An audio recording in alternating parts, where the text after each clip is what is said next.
networking is a really important part of the sales process.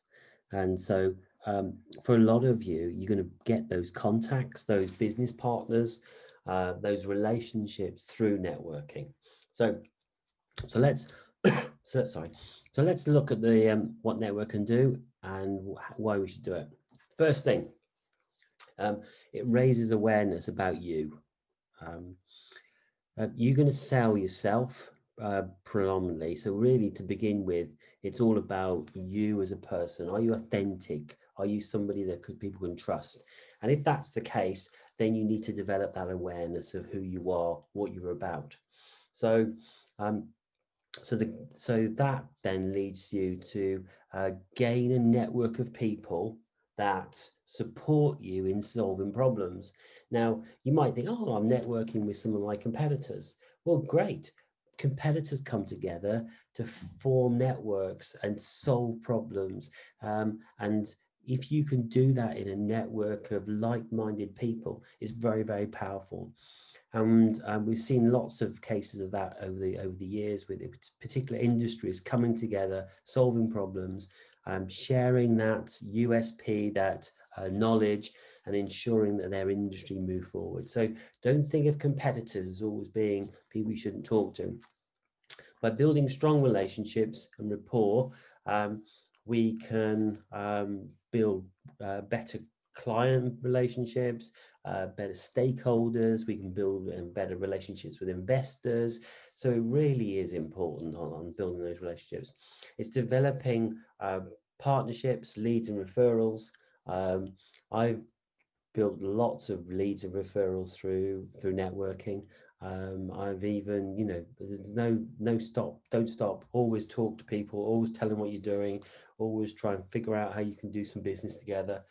Um, and eventually what you see is that you become influential, you become the center of a network. People come to you to ask you your guidance and ask your support. And that allows you to then make even more money and more influence, and allow your business to grow further.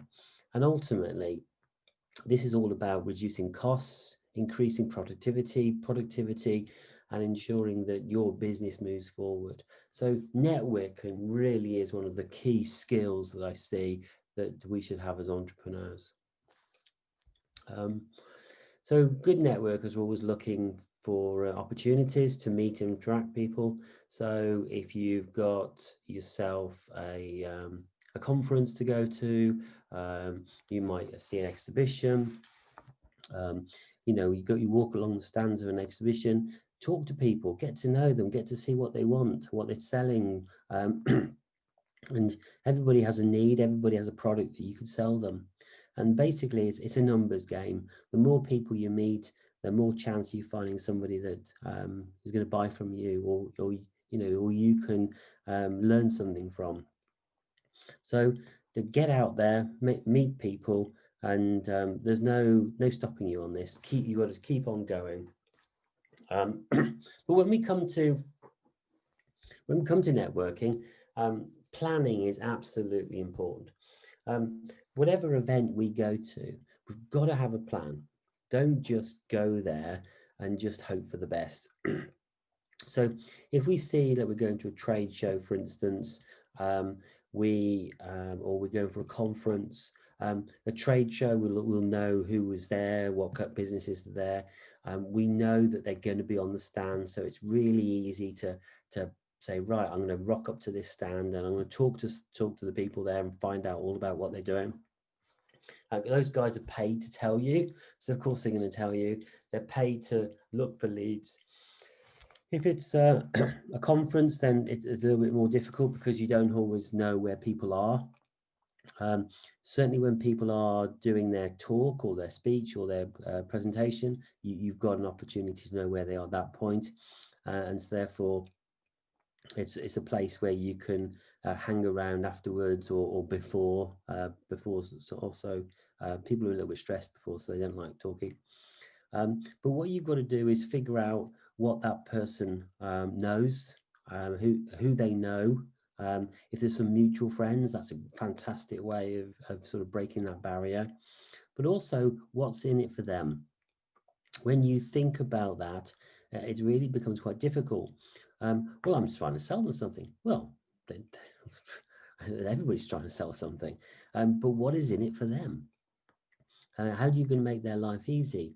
Are you going to solve an issue that they have? But what is in it for them personally? So figure that out before you talk to them. It's very, very important that you practice that opening speech, because it's really difficult. For somebody, they're going to tune their ear, it's probably noising around, it's probably putting it. So you've got to practice that opening gambit, that first thing you're going to say. How are you going to grab their attention, keep their attention? Well, what are you going to say? How are you going to capture them? Also prepare to handle some doubters. They are going to say, oh no, I haven't got time, or I'm too busy, or they're going to fob you off and say, oh, let's talk about it next week. Get your diary out. Okay, what I can do next Thursday, how about we do that? What's your phone number? Let me get the call. So you've got to handle these doubters, and you've got to understand, and it's through practice, what sort of questions, what sort of doubts people have, and how to rebound from them and come back. If you can show and tell while you're in that short meeting, could be through a video, it could be a prototype, it could be actual product itself. But if you can show them there and then, it's very, very powerful. And it doesn't matter whether they say yes, no, or maybe, you've got to follow up. Every single time you've got to follow up. And of course, I would always follow up with a thank you, be nice. The people don't say no, they mean not yet. So planning is absolutely key, because these things can happen in a split second. When you meet the right person, you've got to be right there. What you also need is a bit of a toolkit. So first of all, you're going to need some business cards. Business cards are great because you can put it in somebody's hand and they keep it, and they tend not to throw it away so much. But there could be other things you could think of. You've got to look the part. So you've got to think about the style that people are going for. So for instance, I always remember going to a gaming conference, and before that I'd been part of a business as a consulting business, and in that consulting business everybody wore a shirt and a tie, and certainly I joined the games industry and everybody wore jeans and a t-shirt. You've got to look the right part, and if you don't look the right part, then it's really, really difficult to be there. Research the event, research where, even the layout and where the coffees and the teas are going to be, and where the areas are going to be where you can meet people and talk to people. Is there quiet places where you can take people up and to get a bit more attention with them?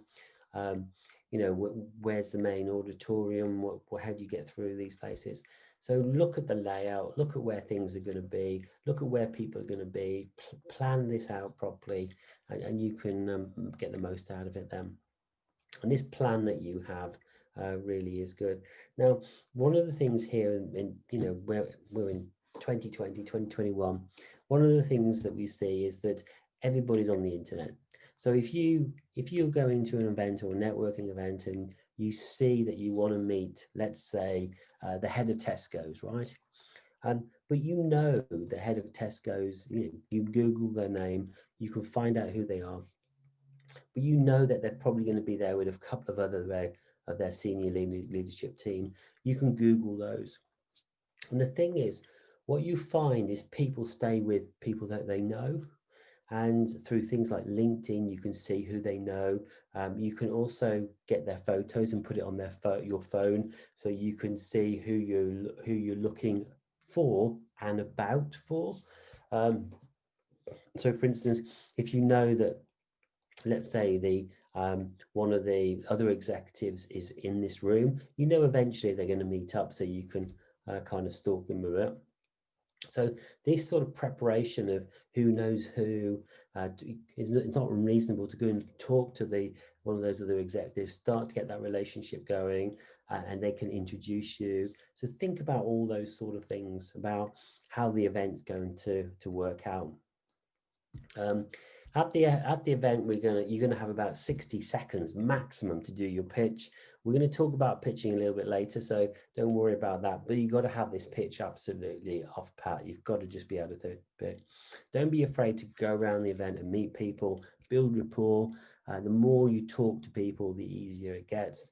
The more people will talk about you as well. Always get to the point. Don't wander off about talking about your kids or a road trip that you've done around California. Hand these business cards out, and also close conversations down.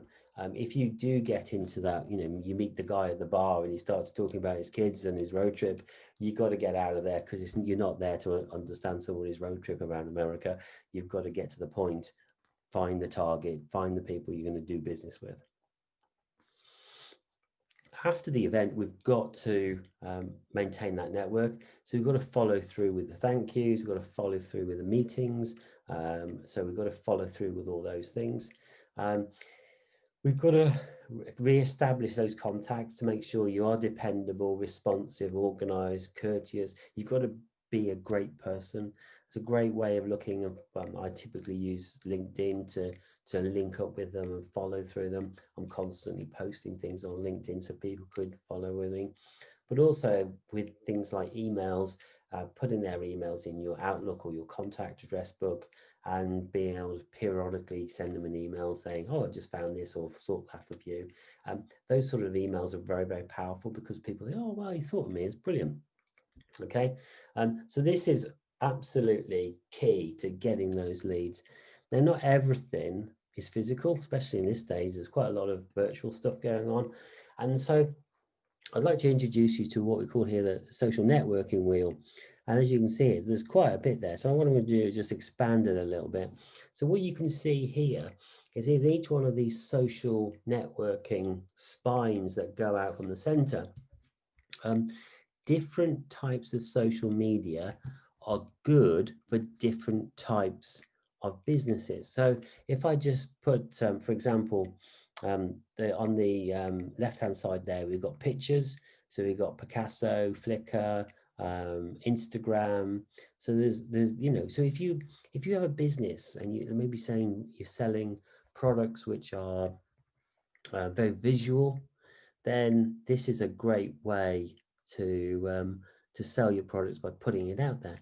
But for instance, if you're selling a new type of camera, then it's also a great way to go and find people that use cameras. So these things work in very strange ways. So you've got an opportunity there of connecting with people of like minds, and they're actually really, really good to do that. So think about the social networks also as a way of networking to find those customers, find those networks.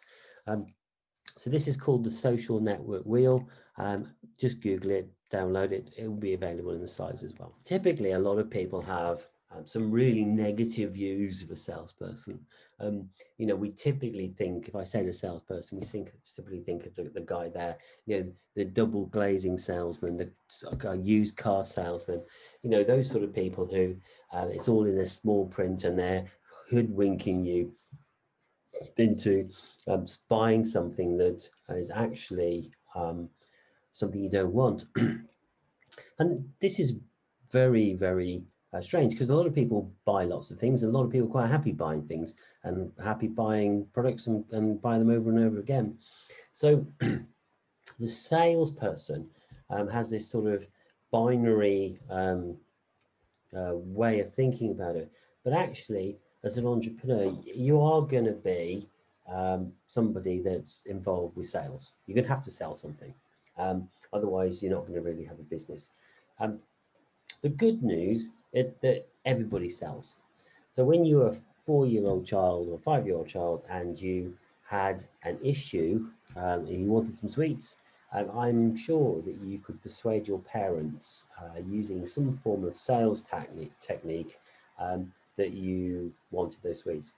So you've already developed these communication techniques that can be used. The thing is, you've probably just forgotten them. And so what we need to do is just understand and maybe put them in around a little bit of a structure to understand how we could persuade people and how we could get them to put in. And what we're going to do here is going to learn a few little simple processes, understand how they could be applied to what we have.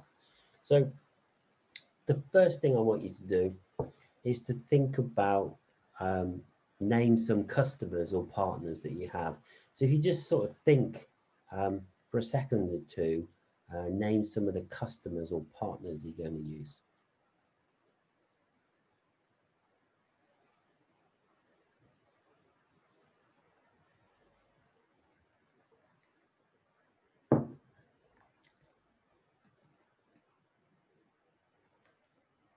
Okay, so what we've got here is that you may have heard before that benefits sell and features don't. So when you go and buy a TV, they sell you the features. They sell you that the screen is a 42-inch LCD screen with, you know, subwoofer, blah blah blah. And actually, we learn some bad habits from that, because that's not what we're actually is selling us. That techie spec on the bottom is not it. What we're really doing is we're walking up to the TV, we're looking at the picture quality, and we're looking at the aesthetics, and we're going, that's the one for me. And even though there's all that sort of numbers and blah, blah, blah on the right hand side or in bottom corner, it's not what sells it to us, because we sell the benefits.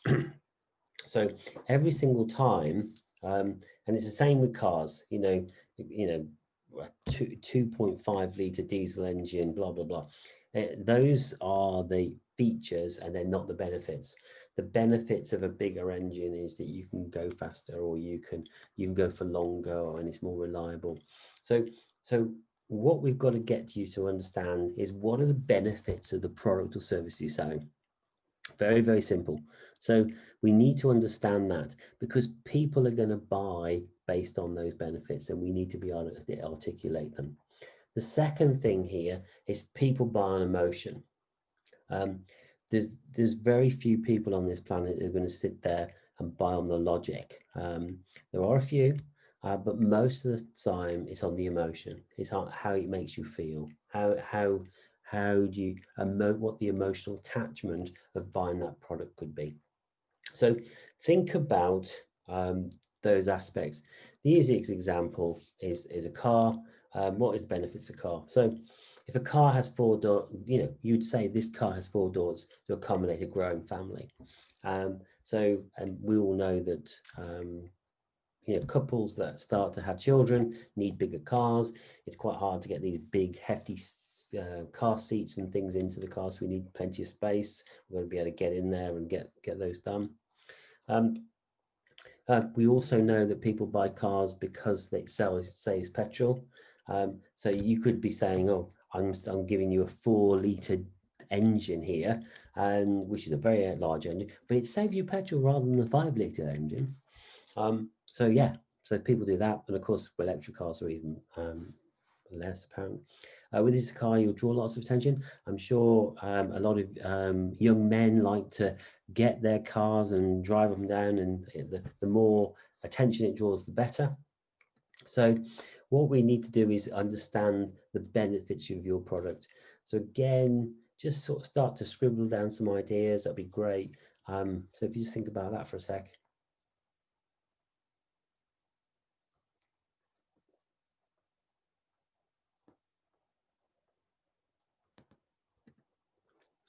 So what we have is a sales process, and what I've got here is a sales process in which is applicable for anything, right? Trying to make it as easy peasy lemon squeezy as we can. We start at the bottom. Now, what I'm going to do is I'm going to use a couple of examples. One is getting a job, very easy. A lot of people understand that process, quite easy to do. So the first thing is that if you are doing a degree, let's say in international business management, you will have a series of opportunities to get a job. So for instance, from that, you'll have some sort of lens that you think you'll go into. So you won't probably think you'll become a nuclear physicist after doing that. So you'll have a set of prospects that you can go on the internet and find, but you'll be qualifying them with what qualifications that they're expecting you have, and qualifying them on what sort of job you want. Okay, it goes the same way with a product. You are selling your product to people. You probably already have a business plan with some form of demographics that you're aiming for. Be exactly the same. You will then approach those people. So yeah, classically with a CV and a covering letter, or you will maybe telephone them up, or you will contact them over the internet by having a web page or whatever. Then there'll be a point where you present. So this would be, it could be a meeting where we go and do a presentation at the meeting. It could be an interview, or it could be on the website. It could be a video of the product working, or a series of pages or pictures of what it looks like from different angles. There will always be some form of demonstration. Now that on a website could be reviews that we have. Some people have demonstrated how it's used or what it's like. It could be some sort of psychometric test that we've got in the interview, or it could be a series of questions and answers that we have in an interview. There's always going to be some objections, so some question and answers, and those objections may be in any particular ways. It could be on the internet through a chat box, or it could be physically in a meeting. Well, I don't think we like the product, don't think it's going to work for us, that sort of thing. We need to be able to handle them. We need to be able to get over them. You know, the classic thing, I'll have any car that as long as it's black. Well, eventually people did say, I want a blue car, so we're going to make a blue car. So it's handling those objections, understanding if there's any cost implications, and actually making sure that we get them over the line. Then by getting them over the line, we close them, and there's quite a series of ways of getting closing works. And then following, of course, even if we do or do not sell, we're still going to close. We're still going to follow up. So this is a classic simplistic sales process where we gain some attention, we develop their interest, put it into desire, and create action. Okay, so that's our sales process that we're going to be using. Very important, can be used in lots of different ways and applications. What we'd normally do is we would split that process into 10 elements. So these are the 10 elements we have here, and these would be 10%. So what we would do is we'd create a spreadsheet that would show where we are with each potential customer based on these 10 items. So if we find in this case we're selling to a business, so if selling to a business and they have a reason to buy, we get 10%. We put 10% down. But then we find the person's the final decision maker to buy it, then we know another 10%. So we've got 20% now, and we put all that down until eventually, when the contract is signed, is 100%. And these are really, really difficult questions, especially when we get towards the end there. And therefore, it really focuses on the next task that we need to do for getting that contract over the line. Now, when we are selling, we've got 3 basic approaches that we could do. We have the standard, the need satisfaction, and the problem solution. Now, the standard is if you go on clothes shopping or maybe into a market store, you'll have somebody that says, can I help you? And of course, the answer is always no.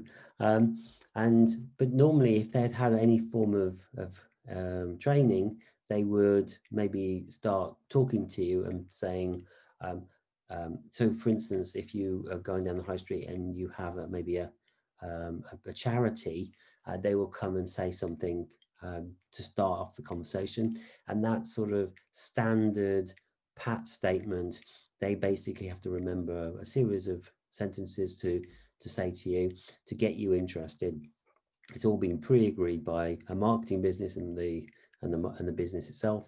So it's really good for rookies. So if you're employing a bunch of guys to stand on a street corner and try and do some sales, then that's what you do. The problem with it is no listening, because these guys don't really understand what they're selling, and they don't really know what's really going on in Africa if you're trying to get money for Africa, or whatever it is. All they're being told to do is stand on the street corner and get some money and say these things. So we need to move on to the second one, which is the need satisfaction. The need satisfaction is where we sit there and have a lot of questions, and we start to ask those questions.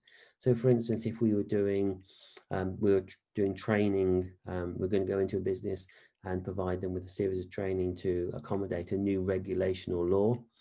We would then look at the need, but also look at where the customer and the business employees are, and we would try and understand where the gaps are and what everybody needs to do to get up to the right level.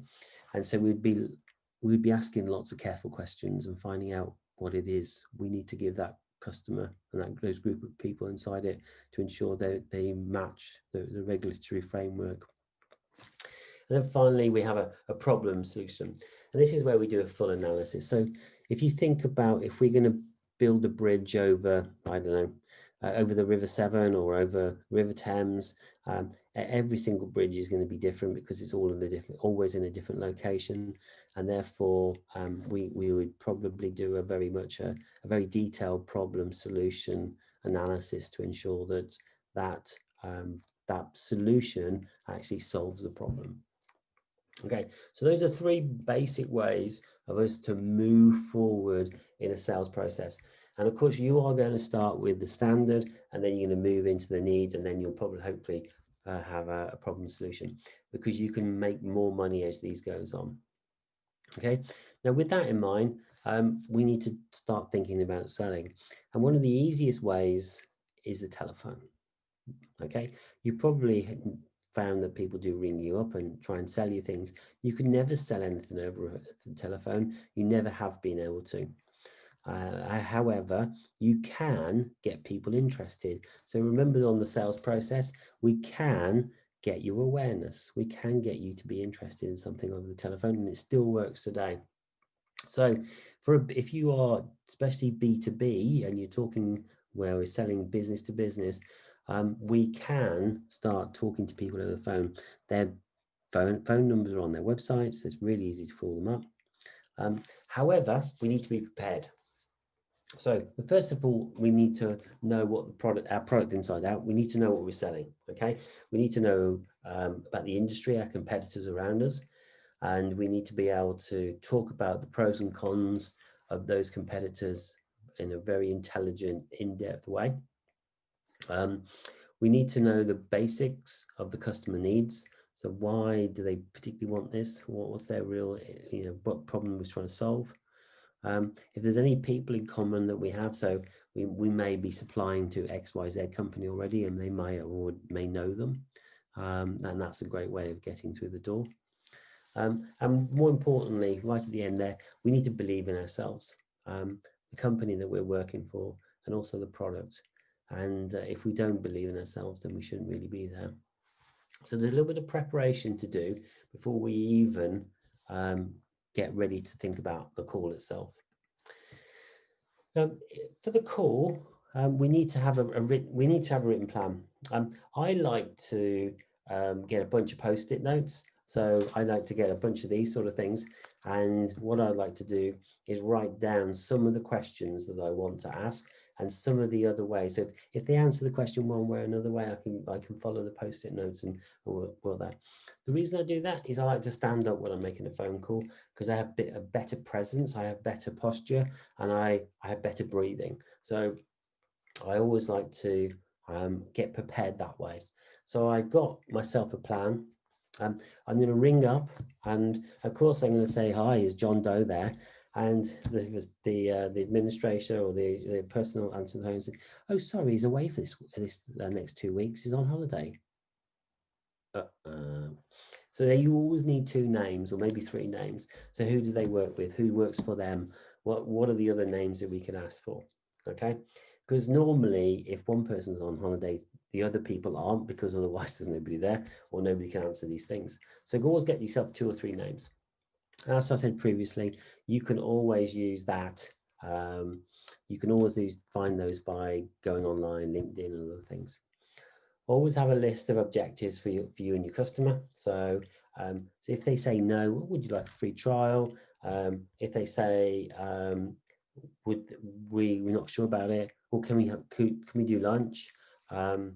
If they say, oh, actually, our competitors offer us much better terms, you need to know a little bit about that rather than get them to go, oh, yeah, we'll undercut everybody, or otherwise you end up with a bit of a price war. Always have a list of things, again, post-it notes are really important. Always have a list of things that you can have as more of an ancillary question. So so it's like, oh yeah, you're still dealing with XYZ company then? I heard so and so has just left. Is that true? What other things can you learn? You got them once you've got them on the phone. Then try and eke out a bit more information. The more information you had, who's your major competitor these days? Because if you're supplying them, you can supply their competitors as well. So, what are the other questions you can get out? What are the market data you can get out of them? And then finally, always try to have an actionable item for you and your customer call. So agree on a price, agree on the tech spec, go for a trial, increase some volume. What are the other things that we can add to really make this relationship work? Okay, so there is that. Finally, gaining people's trust.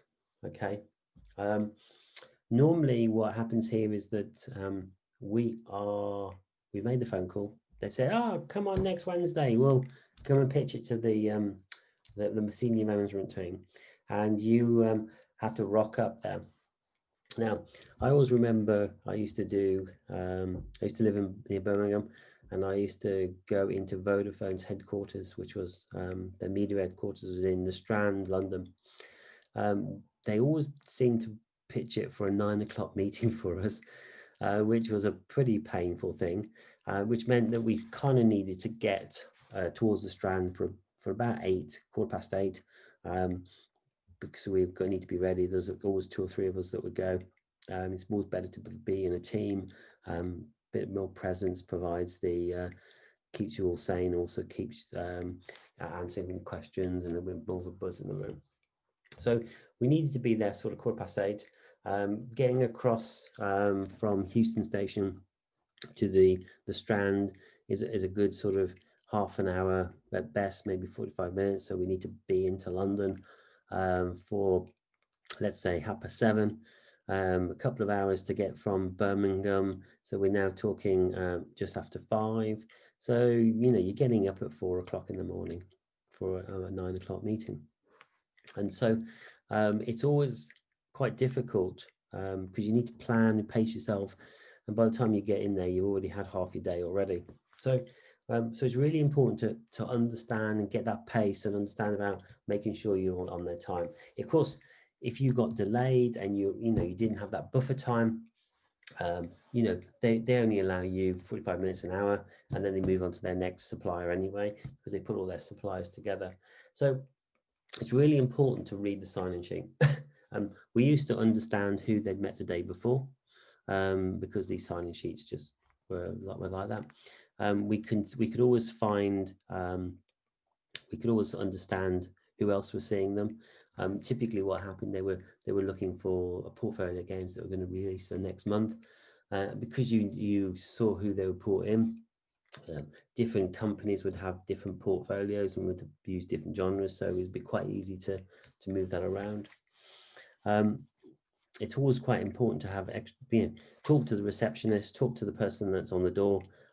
You can find lots of information out there.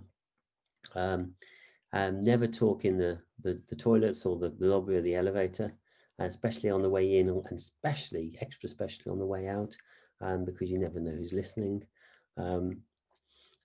We used to get there sort of, as I said, 45 minutes earlier. We would have a written plan. We would agree what we're going to say, who's going to say what, and by the time we got into the lobby, we're all very relaxed. We looked like we meant business, and everybody knew exactly what they were doing. And then we would typically walk into a meeting. Now, a lot of businesses have very, very, very small meeting rooms, and what happens is you sort of walk into a meeting room, and the other members of staff are already there, and of course you would have your bag, your coat. You'd end up being all squashed into this tiny little meeting room, and then suddenly you're trying to put your hand forward to shake your hand, and therefore um, getting that right was actually, as a very hard thing. So what you've got to do is just look the right part, in those first few minutes. Otherwise, people don't respect you. They don't see that you are somebody they want to do business with. So put out your hand, smile, give them positive body language, pace yourself as you get into that room so you don't come in all hot and sweaty or looking at a complete mess. And then watch, if they're approaching you, watch them as they approach. It's really important to get that body energy and that visual, non-verbal communication going very early on. And then you're going to open your mouth. This is where it can all go wrong. And so if you've known them for quite a few years or quite a few times, I always used to, talk about, I'd have a little list of people that, what they've liked. So I knew a couple of guys like football. So we used to deal with Vodafone in Italy. So we'd always talk about Italian football. The Germans would love to talk about the cars. And we, some of them had children and wives, and you talk about those. So, choose something to start off really, really easy with. If you don't know them, is there a common friend? You can talk about the weather, you can talk about other things. And so this is the opener. It sort of gets everybody talking, gets everybody relaxed, and then gets us ready to start doing the pitch. Okay, so now we come down to the pitch, right? And what I'm going to do here is just give you a quick, easy formula to what we can do as a pitch. And what I'm going to do for each of them, and just give you a few seconds to try and write down a few words within this pitch. Right, so we're going to create a pitch. Now, let's just recap. Why are we doing a pitch? Now, we're going to be doing a 1 minute pitch. So you've got 1 minute, 60 seconds. It's what's called an elevator pitch. And the idea is you're there in the elevator with Bill Gates. The guy's got billions, and you're going to pitch your idea. Okay? You've got 1 minute before he jumps out of the elevator. If we were going to stand up and do, and as I talked about before, we're going to go and pitch to a business, and we're going to go into their boardroom and do a pitch, I would recommend something around about a 5 minute pitch, sort of standard pitch, not too long, not too short, enough to get enough details across. But if we are going to do an investor pitch, or we're going to do maybe a large sale pitch, we're going to pitch building a bridge across the River Severn or whatever, then we're going to be a bit longer, okay? But for the exercise that we're doing here today, it's a 1 minute pitch. That's what we're going to do. And remember, it's part of a sales process. So what we have here is we've grabbed their attention, and now we're going to make sure they got the interest before they have the desire. So we're in this bit where we're doing the presentation before they do the demonstration. And so therefore it's all part of the pitch process. Okay, so that's the bit we're looking at. Okay, so the formula we're going to use, or the framework we're going to use today, is we're going in the top there, and it's going to start with a hook. We're going to hook them in. Okay, we're going to try and get them interested in what we're saying. Remember, this is the first thing that we say, so therefore it's the first time they might have heard our language, or the way we talk, or the way we say. So what we need to be careful with that and hook them in. Then we're going to move down to the problem, the proposition, the people, the proof, and the request. And hopefully we're going to show some passion all the way through, because we're not going to talk like a robot. We just need to really like what we're doing, really believe in what we're saying, and really show that we are the people that they should be buying from. And hopefully that's going to allow us to have some success. Really important. So let's just look a little bit about this. We need to breathe. I talk too fast, I know that. And so when you're talking, take the breath, enjoy the fact that you're doing it. Think about your clothes. Think about the fact we're not going to have death by PowerPoint. I try and stick to something like 5 bullet points and 5 words per bullet point. I know I don't always do it myself, but you've got to try and keep this. It's not about what's on the slide, it's about what's in your head. You've got to keep eye contact, you've got to look at them. So you've got to talk to them, not at them. If you've got a show and tell, it's really, really good. So if you've got something for them to touch while you're presenting to them, or, you know, it's a really powerful way of getting all their senses working. When it comes to the pitch and also afterwards, be truthful. If you haven't got the product ready, you know, and they're saying, oh, when can it be delivered?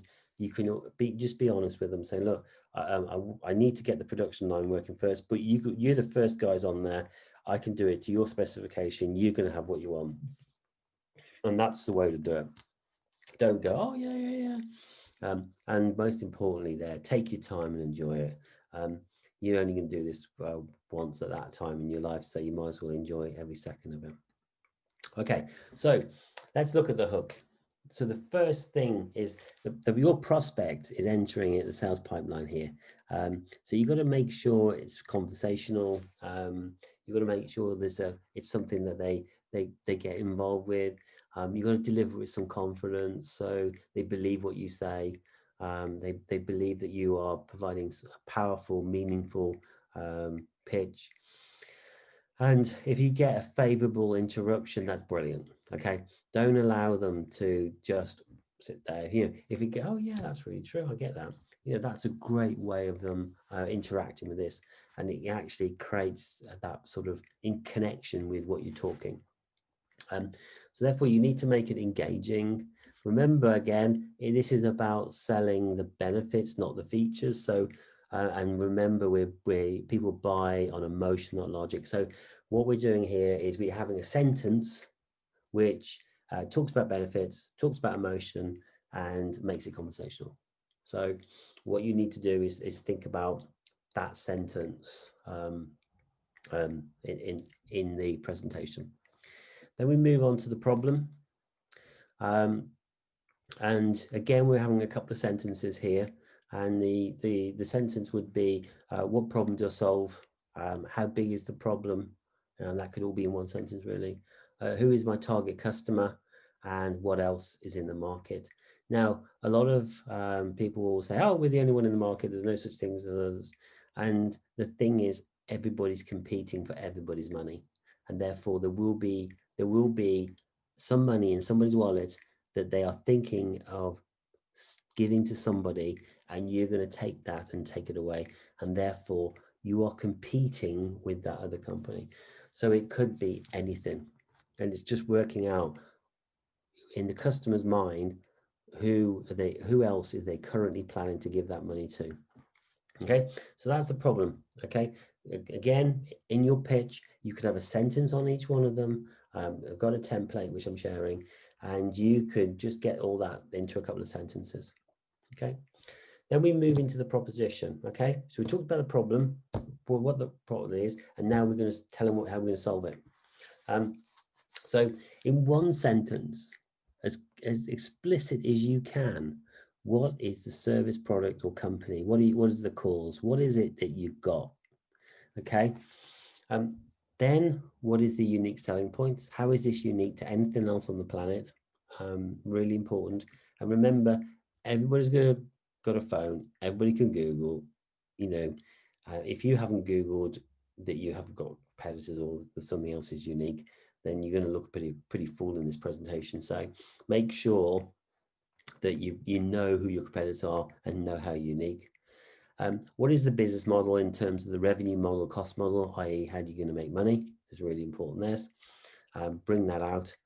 Business model canvas we've done a little bit of. What is your competitive advantage, connecting with your unique selling point? And quite importantly, when you start a business and you become first, why should you care? Why should this customer care? Yeah, it's not a problem they've had a solution for before, or they had another solution, it was working pretty fine. Why should they care? So these are the things that you need to think about in that proposition. Again, it's going to be a couple of sentences that we put together here. Then we move on to the people. People like people who like them. So again, if you are pitching, you've got to dress the same, look the same, talk the same language, but they want to know, who are you? You know, what's your past? So this is where you can start to have a little bit of a story. So Bob and Bill, we met each other in 1847 and we decided to build a company. And guess what? We've been friends ever since. And you know, that's what people like. They want to know you've connected, you are a good team, you are people who work together well. So tell them the story behind it, behind the company. Tell them who is in the team. If you're an individual and you just started off, then you may have a mentor, you may have an accountant or somebody helping you with the finances. You may have mom, dad, brothers, sisters, and those guys are all part of your team, and they're all part of your team that's going to help you move forward. So let's talk about them. You know, that's really important to know that you're one of a great bunch of people who are working on this. Then we come down to the proof. Now, if you think about Dragon's Den, in this stage, normally Dragon's Den will, you know, these pitches on Dragon's Dens last an hour or two. We only see 20 minutes. And this is because most of it is the proof. We show the patent, we show how it works, we show newspaper articles, we show whatever you've got available. So how can we prove this is going to work? How can we prove this product? You know, if you know, get the product out, taste test, you know, get them to finger, show them a video, whatever it is. Okay, so let's demonstrate it's actually going to work. So those are all the ways we could do that. And of course, there might be a point where they say, okay, let's talk about a cash flow and budget. Then that's when we talk about the spreadsheets. And I always recommend that's the end of the presentation. You do not stand there and present spreadsheets. You say, okay, I get my laptop out, let's talk about spreadsheet and talk about that. And you sit down and go through spreadsheets. But the presentation and the Q&A is different to the spreadsheet, which is a more of an investigation of where it works. Now, the important part here is that we need to practice. So if you meet somebody at the bus stop, or you meet somebody at the gym, or you meet somebody, just practice it. Just go and pitch it to anybody. Look at their eyes. Look at when their eyes move. And when they start to glaze over, you need to back off a sentence and just work out how do you make that better. So practice this over and over and over again. So what are we going to do this afternoon? We are going to create a 60-second, a 1-minute pitch.